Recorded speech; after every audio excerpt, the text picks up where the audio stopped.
He arrived in the world on a stormy afternoon, his cries barely audible over the howl of the wind and the steady beeps of monitors.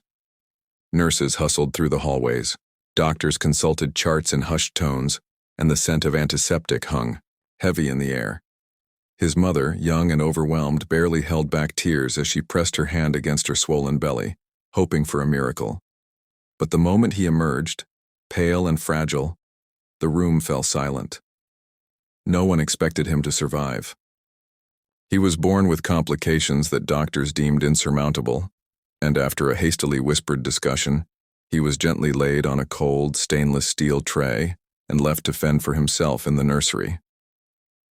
Minutes passed like hours as his tiny chest rose and fell with each labored breath. The neon lights above cast harsh shadows on his delicate features. The world outside moved on, but in that small hospital room, time slowed to a crawl. The attending physician wrote in the chart, "Critical condition, minimal chances of survival, comfort measures only." Instruments were prepared to be removed, monitors were set to silent. A slow resignation fell over the staff. They had done all they could, and now nature would take its course. Unbeknownst to them, destiny had other plans. At the end of the corridor, a nurse named Rebecca glanced at her watch and realized her shift would soon end. Tired from hours on her feet, she yawned and rubbed her eyes. In her bagel-fueled fatigue, she almost missed the faint, rhythmic pattern echoing down the hallway. It was a soft, persistent sound, like a heartbeat calling out from the shadows. Something tugged at her heart. She followed the noise to the nursery, where the other nurses had already given up. The closed door hid the secret they all believed was already over. Rebecca pushed the door open and saw the smallest life she had ever encountered. He lay alone in an incubator, his body so thin he looked almost translucent. His umbilical stump, still faintly moist, he was swaddled in a sloppy mound of hospital-issued blanket. His skin was the color of porcelain. His eyes squeezed shut as he tried to push more air into his relentless lungs. Rebecca's chest tightened, and a wave of protectiveness washed over her. She placed a gentle hand on the incubator's glass and whispered, "I'm here now." The other nurses hovered nearby, their faces masks of sorrow. "He's not going to make it," one of them murmured. The doc said comfort care. Rebecca's heart ached, but something steeled her resolve. She shook her head. "He's a fighter. Look at that spirit." She reached for her stethoscope, wrapping it around her neck as if gearing up for battle. With practiced precision, she disconnected the alarm, cradled the tiny boy in her arms, and walked out of the nursery, into the quiet of the nurses' station. She called the attending physician, explaining that she wanted to continue aggressive measures until he either improved or truly could not survive. There was a brief pause on the other end, a moment of tension. Finally, the doctor sighed. "All right, Nurse Thompson. You have 12 more hours. If there's no progress, we'll revisit." Rebecca thanked him, her voice firm.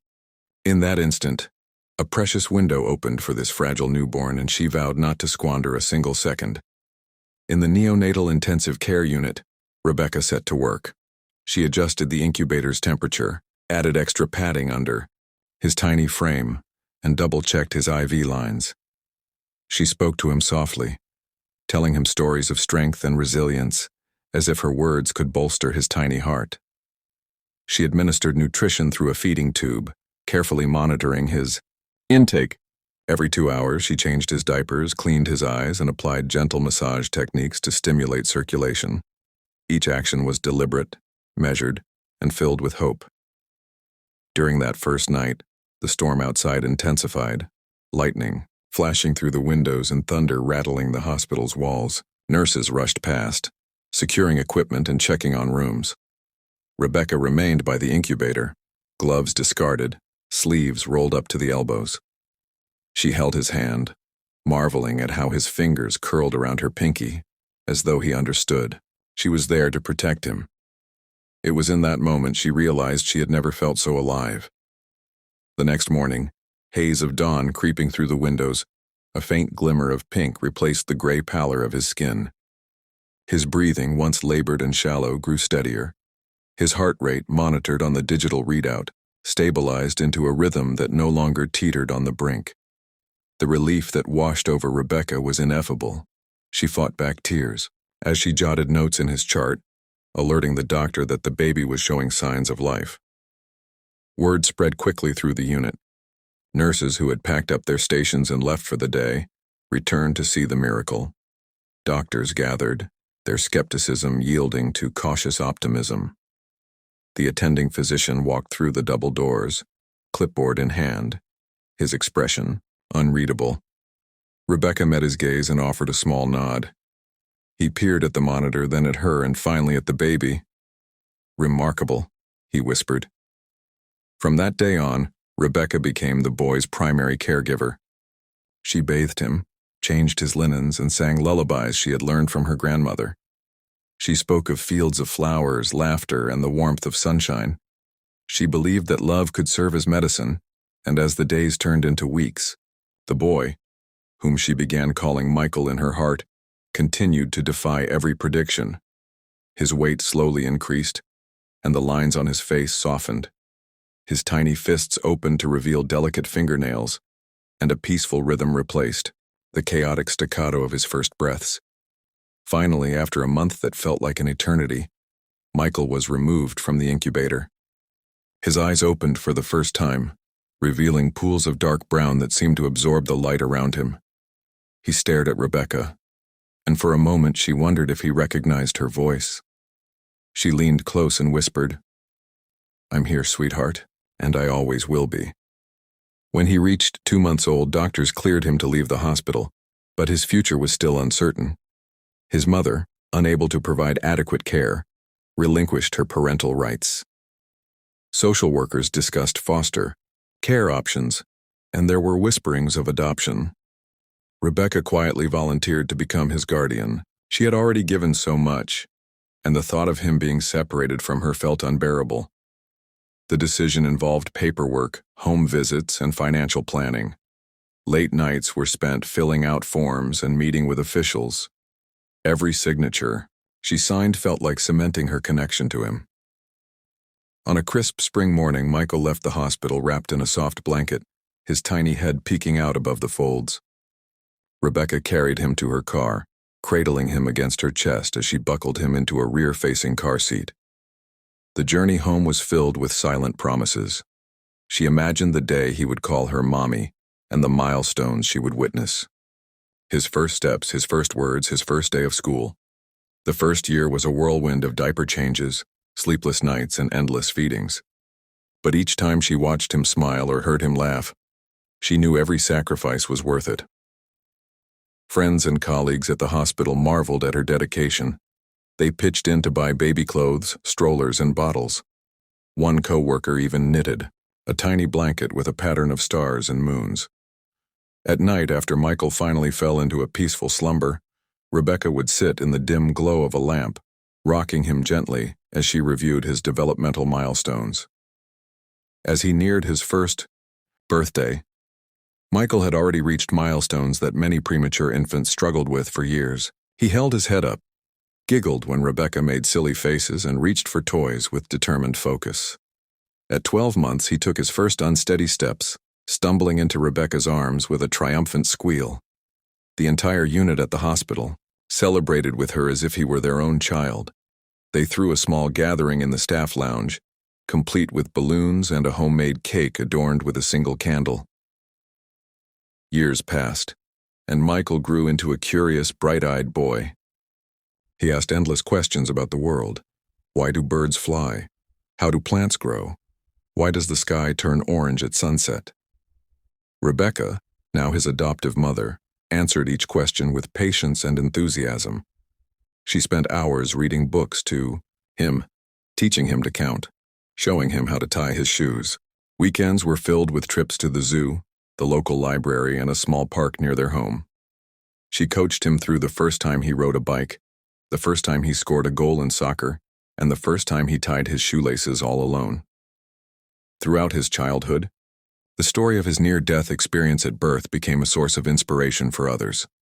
Occasionally, colleagues would visit, marveling at how far he had come. They would point to a framed ultrasound picture on the living room wall, juxtaposed, with a recent photo of Michael in a superhero cape, beaming with confidence. "He's your little miracle," they would say. Rebecca would smile, brushing a stray curl from his forehead, and reply, "He's my hero." Elementary school marked a new chapter. Michael's teacher noticed his eagerness to learn, his kindness toward classmates, and his unwavering enthusiasm each morning. He struggled initially with reading but was determined to improve. Every evening, Rebecca sat beside him, helping him sound out words and memorize sight words. When he finally cracked the code and read his first chapter book, he ran to show her, eyes shining brighter than any star. "Mom, I did it," he shouted, hugging her tightly. Middle school brought its own challenges: peer pressure, changing bodies, and the confusion that accompanies adolescence. Michael navigated these years with the same determination that had fueled his early battles. He joined the debate club, discovering a passion for public speaking. At first, his voice quivered as he stepped up to the podium, but with each speech his confidence grew. Rebecca attended every tournament she could, sitting in the back of auditoriums and cheering him on. High school arrived in a flash of football games, prom announcements, and college brochures. Michael stood 6 feet tall by sophomore year, towering over the crowd. His dark brown eyes, which once clung to life in that incubator, now sparkled with dreams. He set his sights on becoming a pediatrician, determined to give back to the hospital that had saved him, and to the nurse who had refused to let him die. His grades soared, and he volunteered at the very hospital where his journey began, shadowing doctors and assisting in the neonatal unit. During one visit, he found his way to the same nursery where he had been abandoned. The machines had been updated, the paint a fresh shade of blue, but the sense of reverence remained. He knelt beside an empty incubator and traced his fingers over the smooth surface. In his mind, he heard the faint echo of his first cries, the desperate gasps for air, the sterile scent of uncertainty. A nurse approached him. He looked up and saw a familiar face behind a pair of glasses and a nurse's cap. It was Rebecca, older now, lines around her eyes from years of smiling and caring. She gasped softly when she realized who he was. Tears welled in her eyes as she rushed to him. "Michael," she whispered, her voice breaking. He embraced her, the gap of years dissolving in an instant. "I'm here," he said, steady voice echoing hers from so many years ago. They stood together in that room filled with machines and memories, two souls forever linked by a single act of compassion. The day of his high school graduation arrived, a sun-drenched ceremony on the front lawn of the school. Families gathered in folding chairs, neighbors leaned against the back rows, and teachers cheered from the sidelines. Michael strode across the stage in his cap and gown, receiving his diploma with a confident smile. When he saw Rebecca in the crowd, tears glistening on her cheeks, he winked and waved. After the ceremony, he presented her with a bouquet of white lilies. "For my hero," he said softly. College acceptance letters flooded their mailbox that summer. Michael chose a prestigious medical school, determined to specialize in neonatology. He shadowed doctors, conducted research on premature infants, and volunteered at clinics for underserved communities.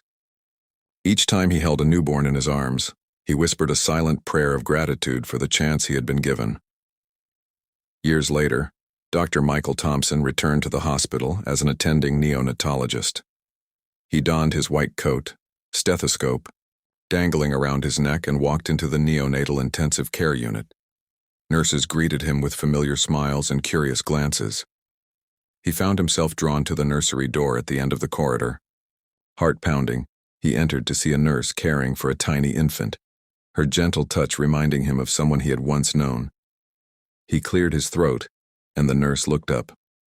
Recognition dawned on her face, and she dropped the infant's blanket. "Rebecca?" she whispered, tears filling her eyes. He nodded, reaching out to hold her hand. "I made it," he said, voice thick with emotion. She smiled through her tears as he cradled the newborn in his arms, his steady hands guiding the fragile body into the world. As the years passed, Dr. Thompson became a beacon of hope for families confronting the darkness of losing a child. He shared his story at conferences, lending authenticity to his words. That sometimes love could bridge the gap between life and death, that a single person's determination could alter the course of destiny. Parents would weep in the audience as they listened to him recount the moment a nurse refused to let him die in that cold hospital room. One evening, as Rebecca prepared to retire, she slipped into the NICU one last time. The incubators glowed softly in the dimmed lights. Dr. Thompson found her by the window, gazing at the stars just beginning to peek through the dark sky. He approached quietly and placed a hand on her shoulder. "Thank you," he said simply. She turned, her face a tapestry of joy and sorrow. "For what?" she asked. He smiled, gesturing to the nursery. "For everything."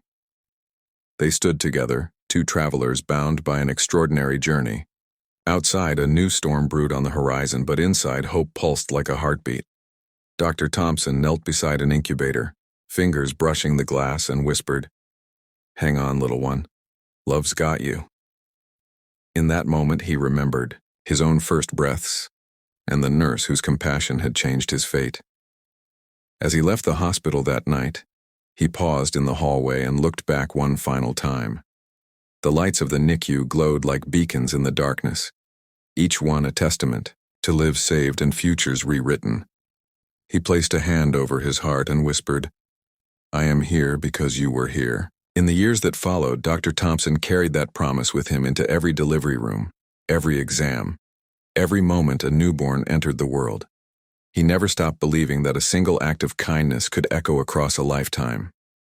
And, somewhere, in a house just down the street from the hospital, Rebecca sat in her rocking chair, hands folded in her lap, listening to the faint sound of a heart monitor on the television. She smiled, knowing that the boy she saved had become the man she always believed he could be.